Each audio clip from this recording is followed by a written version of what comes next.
తెలంగాణలో ఎలక్ట్రిక్ వాహనాల వినియోగం పెరగాలి. అసెంబ్లీలో ప్రభుత్వానికి సూచించిన బీజేపీ ఎమ్మెల్యే వెంకట రమణారెడ్డి. ప్రజల భవిష్యత్ ఆరోగ్యం కోసమే హిల్ట్ పాలసీ, నగర అభివృద్ధిని కాంక్షిస్తూ చేపట్టామన్న మంత్రి జూపల్లి కృష్ణారావు. మ్యాజిక్ ఫిగర్ కోసమే బీఆర్ఎస్ ప్రభుత్వం జిల్లాలను విభజించింది. పునర్వ్యవస్థీకరణను సరిచేస్తామన్న మంత్రి పొంగులేటి. నేడు పోలవరానికి ఏపీ సీఎం చంద్రబాబు ప్రాజెక్టు దగ్గరే పనుల పురోగతిపై అధికారులతో సమీక్ష. ఏపీ రాజధానిలో నేటి నుంచి రెండో దశ భూసేకరణ, inner ring road, smart city, railway bridge కోసమే అన్న మంత్రి నారాయణ. రైతుల సంక్షేమమే లక్ష్యంగా ఏపీ ప్రభుత్వం ముందుకెళుతోంది. మీ భూమి మీ హక్కు కార్యక్రమంలో మంత్రి సవిత.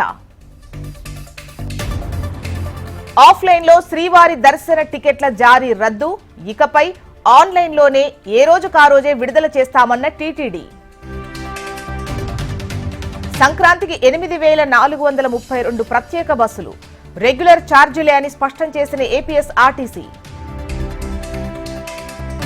పోలీసుల వైఫల్యంతోనే ఎస్సీ ఎస్టీలపై దాడులు పెరుగుతున్నాయి. సజ్జాపూర్లో అసహనం వ్యక్తం చేసిన రాష్ట్ర SC ST commission chairman Bakki Venkataiah. Krishna జలాల ఒప్పందంపై తెలంగాణ బీజేపీ ప్రజెంటేషన్, 299 టీఎంసీలకే బీఆర్ఎస్ ఒప్పుకుందన్న రామచంద్రరావు. రాయలసీమ లిఫ్ట్ ఇరిగేషన్ ను ఎన్జీటీఏ ఆపింది. పీపీటీలో వెల్లడించిన జలశక్తి శాఖ మంత్రి సలహాదారు వెదిరి శ్రీరామ్. రాయలసీమ లిఫ్ట్లపై వైసీపీది అసత్య ప్రచారం, సినిమా సెట్టింగ్లతో జగన్ కాలయాపన చేశారన్న మంత్రి నిమ్మల. కాలుష్య నివారణకే హిల్ట్ తీసుకొచ్చామన్న మంత్రి శ్రీధర్ బాబు. బొల్లారం భూముల సంగతేంటన్న బీజేపీ, చర్చలో హీటెక్కిన అసెంబ్లీ. పరిశ్రమలను మూసేసేలా హిల్ట్ పాలసీ ఉందన్న బీజేఎల్పీ. అసెంబ్లీలో ప్రభుత్వంపై ఏలేటి మహేశ్వర్ రెడ్డి ఫైర్.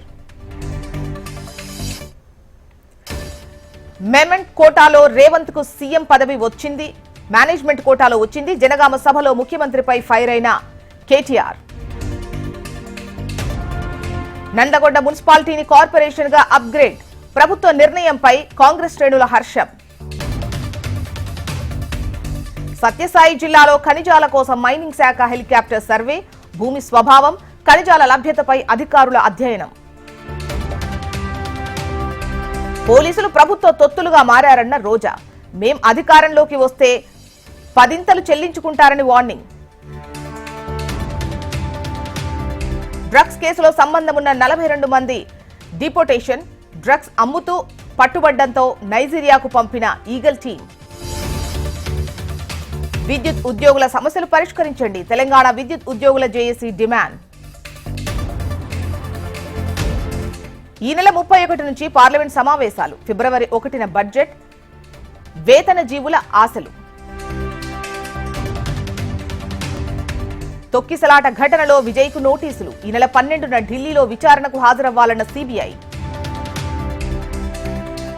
ఉత్తరప్రదేశ్లో ఎస్ఐఆర్పై ముసాయిదా విడుదల, 2,89,00,000 మందిని తొలగించినట్టు ఈసీ ప్రకటన. ప్రార్థనా మందిరం ధ్వంసంతో నేపాల్లో మత ఘర్షణలు, సరిహద్దులను మూసివేసిన భారత ప్రభుత్వం. ఇరాన్ నిరసనలపై పార్లమెంట్లో స్పందించిన ఇజ్రాయెల్ ప్రధాని, ప్రజల పోరాటానికి మద్దతిస్తున్నట్టు ప్రకటించిన బెంజమిన్ నెతన్యాహు.